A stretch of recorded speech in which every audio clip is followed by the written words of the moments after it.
Pemahaman pertama mengenai nur itu gini, ada sebuah buku Muhammad Cahaya Abadi, ditulis oleh seorang ulama Turki, Fethullah Gülen, The Eternal Light, Muhammad The Eternal Light. Saya diminta membedah buku itu dan saya katakan, ini cahaya yang dimaksud di buku ini adalah cahaya simbolik. Saya merindukan antum sebagai penulis, sebagai ulama, untuk menuliskan Muhammad sebagai benar-benar cahaya, bukan yang disimbolkan oleh cahaya. Ngerti bedanya simbol sama tidak? Ngerti bedanya mas? Ngerti bedanya pitik karo rasa pitik? Ngerti ya? Ah, saiki yang penting ki pitik apa rasa pitik saiki ki? Tenane. Sekarang kan ora, sing penting dudu wong dadi wong Islam tenan, tapi rasa Islam, melu buka bareng, melu selawatan, yang penting ono rasa Islam. Dan teman-teman yang bukan Islam pun melu ngerasake rasa Islam. Haritanu sama Wiranto kan selamat menunaikan, ngono to nganggo peci to kuwi. Ah kuwi kan apa dia orang Islam? Bukan, dia ingin rasa Islam. Jadi kaldu rasa ayam. Ora penting ayam tenan gitu loh. SBY rasa presiden, dudu presiden tenan. Nek presiden tenan orang ngono kuwi langkae. Gitu loh. Anggota DPR rasa wakil rakyat. Ning dudu wakil rakyat tenanan. Sebenarnya orang ngono kuwi nek wakil rakyat. Jadi saiki kabeh iki peragaan. TV kae TV rasa Islam, soalnya sing lagu sing payu ki Islam. Dudu TV niki Islam tenan ora. Pengarah acaranya sing gawe acara ya ora kudu wong Islam, kuwi mung sing penting rasa Islam. Nah saiki Anda ini kesini mau rasa cahaya atau dapat cahaya beneran maunya? Dapat cahaya beneran itu yang akan kita cari pada malam hari ini. Tadi poinnya Mas Habib sudah bilang mengenai yakadu zaitu hayudi walau lam tamsasunar, ya, itu satu penggalan dari surat An-Nur ayat 35. Anda bisa sampai satu kondisi di mana kowe iki nek wis karo Gusti Allah kowe wis kompatibel. Kompatibeli nek cara Jawane jodoh. Ya jodoh ta? Jodoh. Kuwi kowe rasah nyumet, kuwi lampune murup. Gitu ra? Uripmu ora perlu kok sumet iso murup dhewe, sebab asline sing ngurupke lampumu iki kowe apa Gusti Allah? Asline lah Gusti Allah. Detakmu jantungmu berdetak, siapa yang mendetakkan jantungmu? Allah. Bisakah kamu menyuruh dan jantung selet-selet rada sik to rada alon selet aja cepet-cepet to? Bisa kowe? Wis oke nek jantung ora iso, wis ngene wis sing luwih gampang. Kowe iso ngatur nguyuhmu jam pira? Sakit Mas? Apa ada misalnya wakil ajudan bupati ajudan bupati Padi, bupati ya, Pak, hari ini jadwal Bapak kencing 7.15, berikutnya jam 9.13, iso jadwal ngono kuwi? Siapa yang jadwal? Yang jadwal sunnatullah yang dikuasai oleh Allah. Artinya Allah menggari pisan tok, kun wis ngono tok, engko terjadwal dhewe, mlaku-mlaku dhewe. Karena Allah yang berkuasa, dengan cukup menyebut kun, sebagaimana dia bilang kun maka ada Big Bang, piar, duor. Nah, piar ini yang disebut Nur Muhammad, cahaya yang terpuji. Yang saya mintakan kepada ulama Turki tadi adalah tulislah Muhammad sebagai cahaya terpuji. Semua buku tentang Muhammad SAW hanya berlaku, durasinya hanya 63 tahun, yaitu kelahiran Nabi sampai meninggalnya Nabi. Padahal apakah Muhammad itu umurnya 63 tahun? Berapa?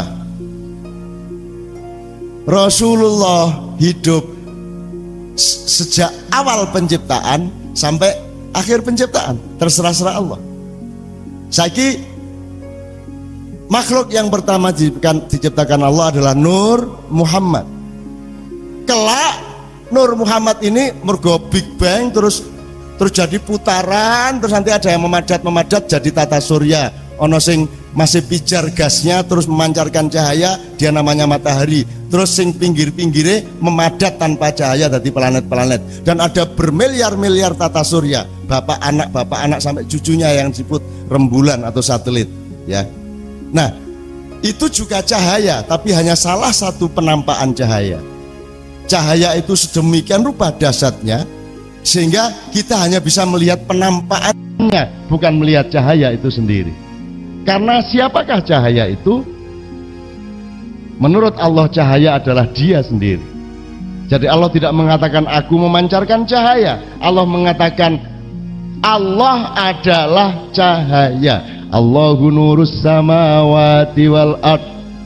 Nanti kita pelajari mathalu nurihi kamishkatim fiha misbah al misbahu fi zujajah az-zujajatu ka'annaha kaukabun durriyyu yuqadu min syajaratin mubarakah.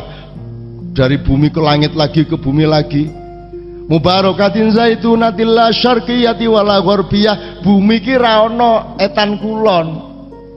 Bila perjanjianmu ngarani kono kulon kono etan, kuwi meng ukuran administratif. Jadi misalnya Greenwich Mean Time jam 0, baru ada min ada plus, kita min 7 kan dari London. Kalau London ke barat plus 7, London ke timur min 7. Itu karena bumi bulat, kamu taruh di mana titik nolnya sama saja. Tapi kalau kamu melihat ada sab'a samawat, ada 7 lapisan galaksi-galaksi hasil dari perputaran Big Bang tadi, duar tadi.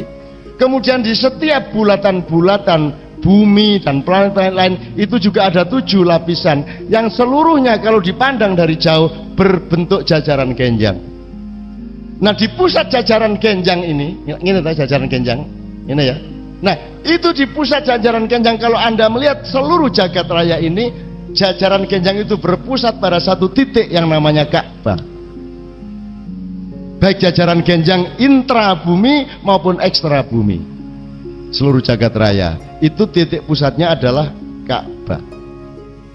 Ning rasa njur kowe engko mabur rono ndelok alam semesta, rasa Bali kowe engko, gitu ya.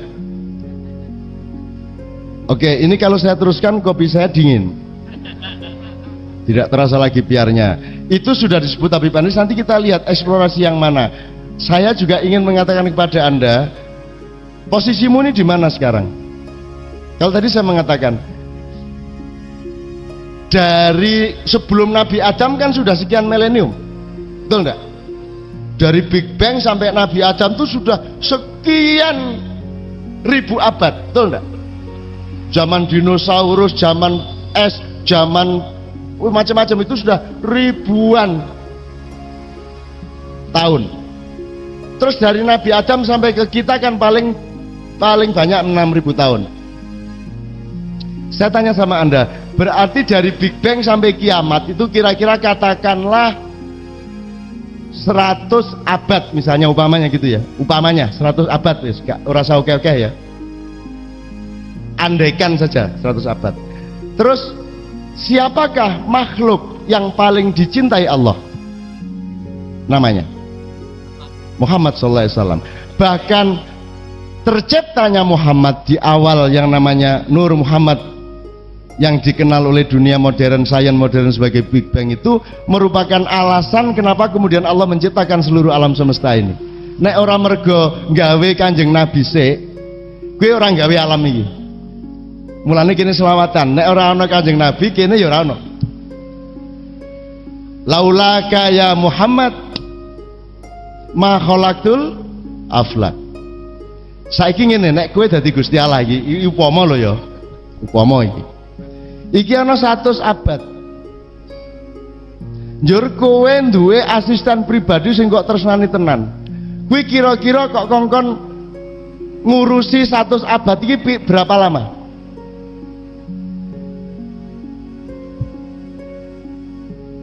Ngene wis, aku duwe perusahaan, Habib Anis punya perusahaan. Itu kira-kira salah satu anaknya yang berbakat jadi direktur dikongkon dari direktur setahun porong tahun salawase. Selawase ta. Lah Kanjeng Nabi ki sing kok kenal ki lak mung swidak 3 tahun. Apa ya iya Gusti Allah ki ngongkon Kanjeng Nabi menyampaikan rahmatan lil alamin niki dari 100 abad ki dikongkon mung swidak 3 tahun. Njur wis bar kuwi wis ora ngopo-ngopo gitu. Ketoke kok nek perasaku lho kok ora nalar ya. Jadi Muhammad itu yang kita kenal adalah Muhammad yang mewujud atau diwujudkan Allah sebagai putranya Abdullah dan Siti Aminah. Ada peran Muhammad yang lain di era yang lain, di planet yang berbeda, di bagian entah di mana dari alam semesta, di mana Allah menyuruh atau mempersilahkan kekasihnya itu untuk juga berperan kepada makhluk-makhluk yang diciptakan di tempat yang berbeda-beda. Itu kira-kira ngono apa ora ya? Apa ya Kanjeng Nabi ki mung sudah 3 tahun kuwi? Lah mboten to Pak nggih. Ah jadi sekarang ini Kanjeng Nabi ada ndak di alam semesta?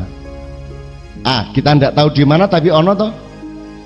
Sing ngarani Kanjeng Nabi wis ora ngopo-ngopo dadi ana sing ngarani Jibril, nabi-nabi wis pensiun saiki meneng ngenteni menungso kae. Wah SBY ra mudhun-mudhun suwe men iki ngono kae. Wah lho kae Soeharto liwat apik ndile karo jaman kule.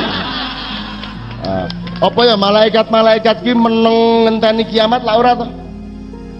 Apa rumangsane sak jagat raya gedene semene iki sing sibuk ming bumi tok rumangsamu? Loh, bahwa kita belum mampu menembus itu sehingga tidak punya kesimpulan apa-apa tentang tempat-tempat lain, itu urusan keterbatasan ilmu kita, tapi tidak bisa kita simpulkan bahwa itu tidak terjadi. Nah kalau ngomong cahaya di atas cahaya, rumusnya lagi sama. Nah ini cahaya di atas cahaya, ini ta? Iki meng ono cahaya siji njur dhuwure ono cahaya apa? Cahaya di atas cahaya, di atas cahaya, di atas cahaya, di atas cahaya. Mungkin ora sing iki. Apa nek jumlah cahaya 22 ayate kudu ping 22 ngono? Nurun ala nurun ala nurun ala nurun ala mosok ngono kuwi ayate.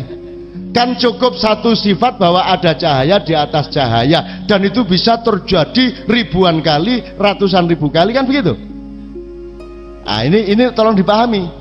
Jadi jangan terus Yazid Al-Bustami mengatakan ya kalau bisa sih sebelum Ramadan dan Idul Fitri lihat hilal dulu ya 22 derajat. Ngomong 22 derajat itu mengko ya yang penting kata irungnya sidik nu serapopo kan ngono ya. Nah terus dirumuskan oleh ulama-ulama fikih harus kelihatan paling sedikit 2 derajat. Kuwi janjane meng bahasa budaya. Kayak bibane wis teko urung wis ketok urung irunge ngono ya. Itu kan bahasa budaya toh. Terus jadi hukum kehadiran Habib Anis hanya dianggap sah kalau sudah kelihatan hidungnya. Masa ngono iku hukume? Jadi sok-sok fikih ki ya pokok-pokok kaya ngono kuwi. Lah kuwi bahasa budaya kok. Gitu loh. Sama dengan sami Allahu liman hamidah ki ngene apa ngene? Sing bener sami Allahu liman hamidah. Ngene ta? Ono meneh sami Allahu liman hamidah sendak kepenes. Sing bener sing ndi? Sing bener sing ndi? Bener karo.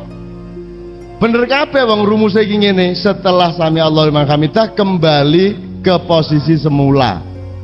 Lah posisi semula iso sing wingi aneh ta? Wong jenenge semula kok. Kowe iki yo aneh wong-wong Islam ngono iki kerengan.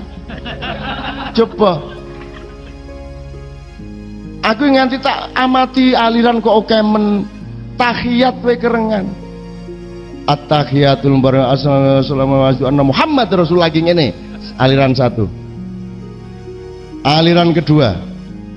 Begitu aliran pertama begitu ngene langsung nganti tahiyat akhir. Aliran kedua ngene begitu wasyaduna Muhammad Rasulullah ngene meneh. Allahumma sholli wa sallim ya. Itu enggak gini lagi, itu aliran kedua. Aliran ketiga sejak pertama wes ngene dan diem sampai akhir. Aliran ketiga. Aliran keempat langsung at-tahiyatu langsung ngene kok asyhadu alla ilaha illallah ndredeg. Ah, ini aliran kelima ya. Ya. Oke men alirannya jan oke. Nah, wis. Aliran keenam, at-tahiyatul mubarakatuh. Wow, ndredeg terus.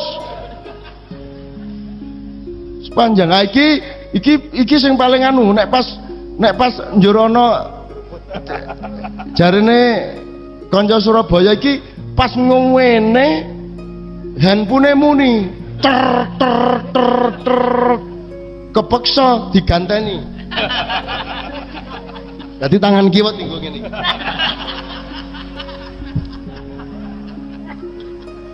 Ah diganteni nganggo tangan kiwa ana kuwi. Monggo dipraktekke sesuk ning ngarepe ketua majelis ulama ben bingung dulu kok diganteni tangan kiwa piye. Jadi aliran ke-6 itu Bib ya.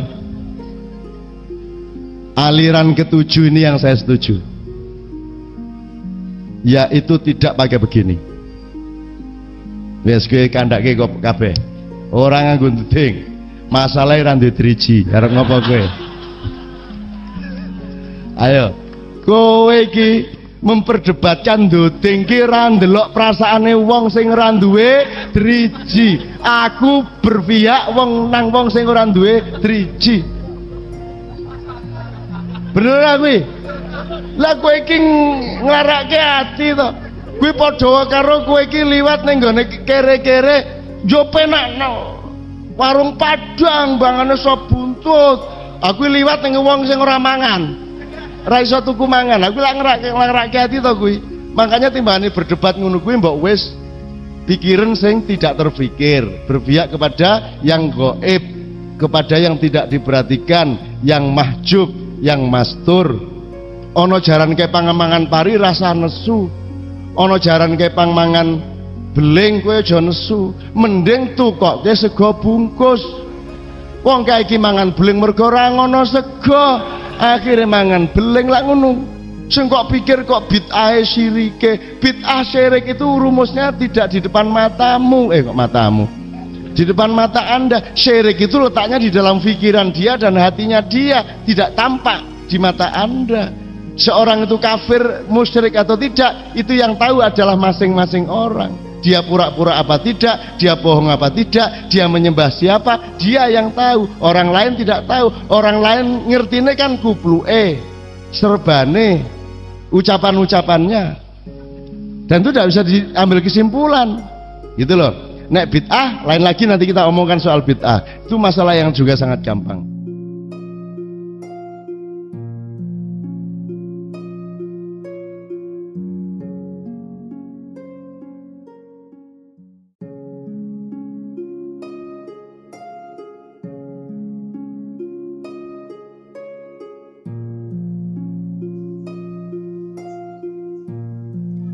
Assalamualaikum warahmatullahi wabarakatuh. Tenang saja, Allah telah menjamin semuanya. Apa yang telah dikemukakan oleh Mbah Nun membuktikan bahwa Al-Quran merupakan gudangnya ilmu pengetahuan. Sayang sampai saat ini orang hanya membacanya saja dalam arti literer. Sehingga yang didapatkan hanyalah kesadaran religius atau kepuasan spiritual. Namun kurang mendapatkan informasi intelektual yang nantinya juga akan berpuncak kepada spiritual. Di dalam dunia ilmiah, saat ini setidaknya ada 2 metode penelitian yang sangat populer, yang umumnya juga sering dipertentangkan penggunaannya dan bukan disandingkan. Metode itu ialah metode penelitian kualitatif dan metode penelitian kuantitatif.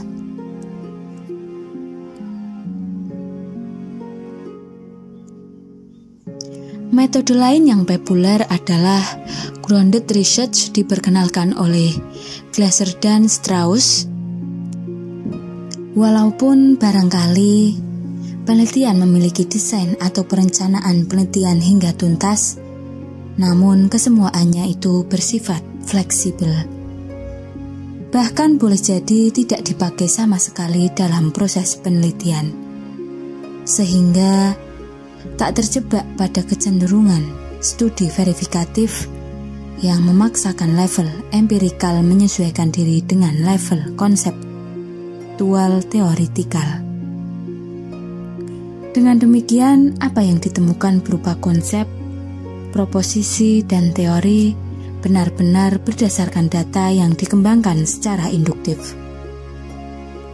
Lalu bagaimana dengan An-Nur surat 35? Bahwa Allah pemberi cahaya kepada langit dan bumi.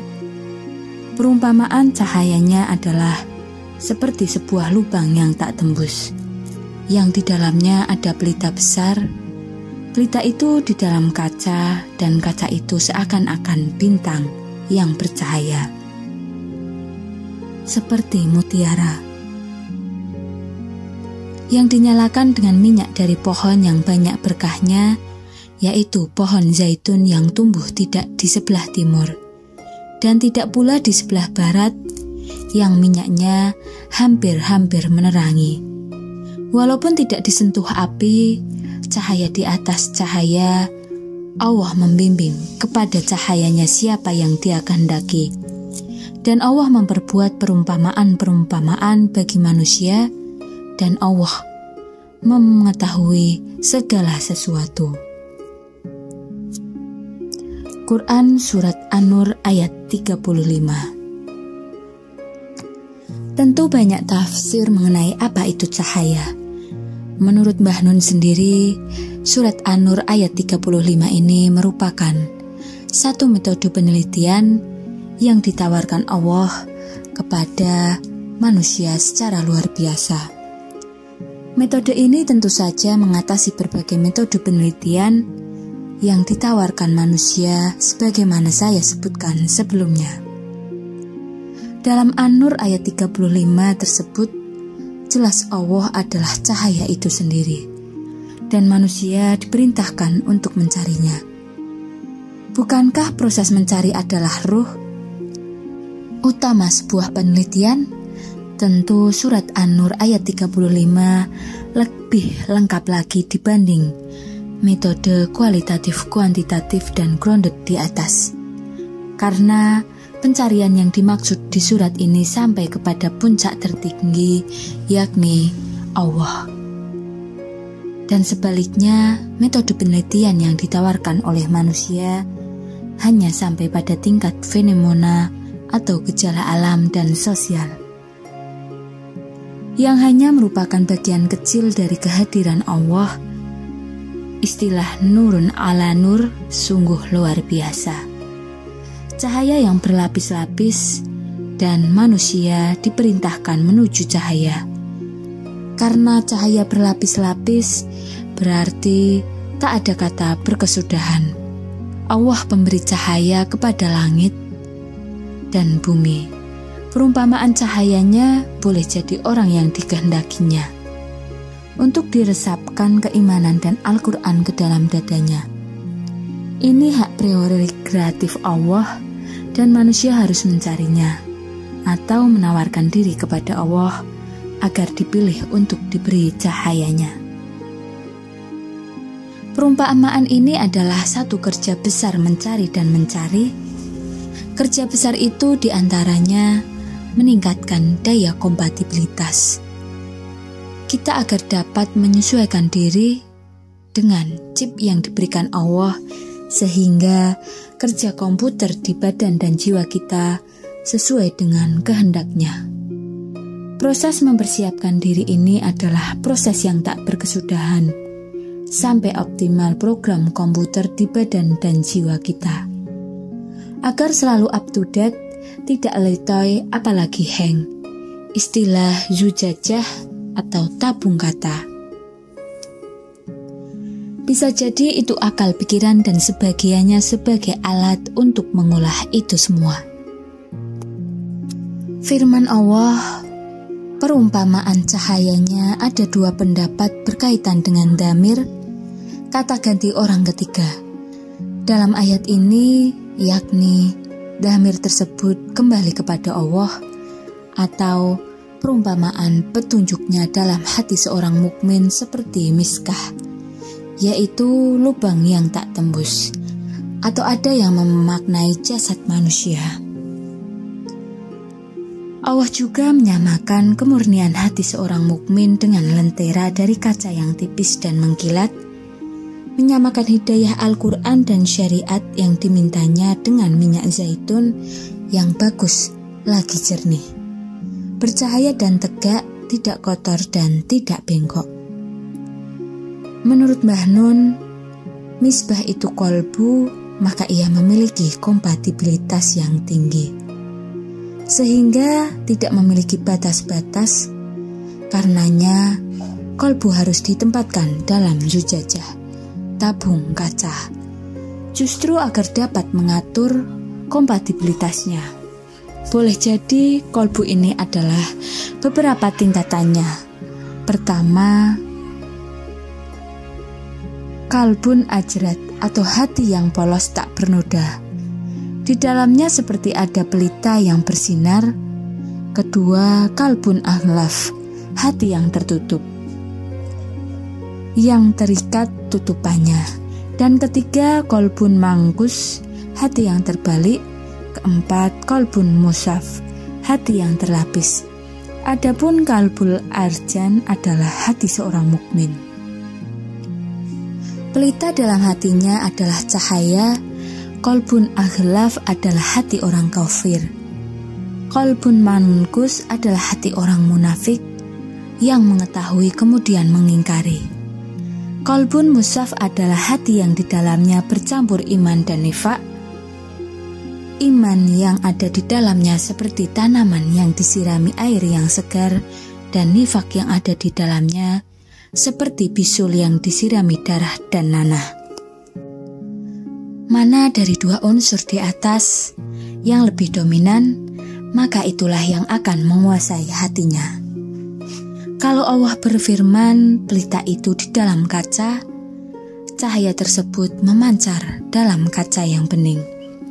Maka yang dimaksud adalah perumpamaan hati seorang mukmin, dan kaca itu seakan-akan bintang yang bercahaya seperti mutiara. Karena bintang apabila dilontarkan akan lebih bercahaya daripada kondisi-kondisi lainnya. Berbeda dengan cahaya matahari, bulan, bintang atau lampu yang baru menampakkan benda-benda yang ia tuju. Sebaliknya, cahaya Allah adalah abadi dan akan menuntun manusia sampai menuju kebahagiaan sejati di akhirat. Firman Allah yang lain yaitu yang dinyalakan dengan minyak dari pohon yang banyak berkahnya, yang berasal dari minyak zaitun, pohon yang penuh berkah, yakni pohon zaitun, yang tumbuh tidak di sebelah timur dan tidak pula di sebelah barat. Tempat tumbuhnya bukan di sebelah timur hingga tidak terkena sinar matahari di awal siang, dan bukan pula di sebelah barat hingga tertutupi bayangan sebelum matahari terbenam. Namun letaknya di tengah, terus disinari matahari sejak pagi sampai sore, sehingga minyak zaitun dihasilkannya jernih, sedangkan dan bercahaya. Tafsir Ibnu Katsir. Tafsirnya, barangkali seorang mukmin yang terpelihara dari fitnah-fitnah, ada kalanya memang ia tertimpa fitnah, namun Allah menuguhkannya ia selalu berada dalam 4 keadaan berikut. Jika berkata, ia jujur; jika menghukum, ia berlaku adil; jika diberi cobaan, ia bersabar; dan jika diberi, ia bersyukur. Firman Allah yaitu yang minyaknya saja hampir-hampir menerangi, walaupun tidak disentuh api. Firman ini juga menunjukkan kekuasaan bahwa Allah membimbing kepada cahayanya siapa yang Dia kehendaki. Allah membimbing kepada hidayah bagi siapa yang Dia kehendaki. Selanjutnya, pohon zaitun yang tidak tumbuh di barat atau timur juga menunjukkan ajaran Islam yang moderat, demokratis dan di tengah-tengah, atau Rasulullah SAW mengatakan yang sedang-sedang saja. Betapa dahsyatnya surat An-Nur ayat 35 ini karena menegaskan manusia itu untuk menuju cahaya. Ini berarti proses yang maha panjang, tidak berkesudahan, dan berarti pula manusia disuruh selalu berpikir, meneliti, berdiskusi, mempertanyakan kembali tanpa putus-putusnya. Proses ini boleh jadi dapat dilalui dengan berbagai metode, syariah, sahadah, mekanisme tauhid, dan seterusnya untuk menuju cahaya Allah.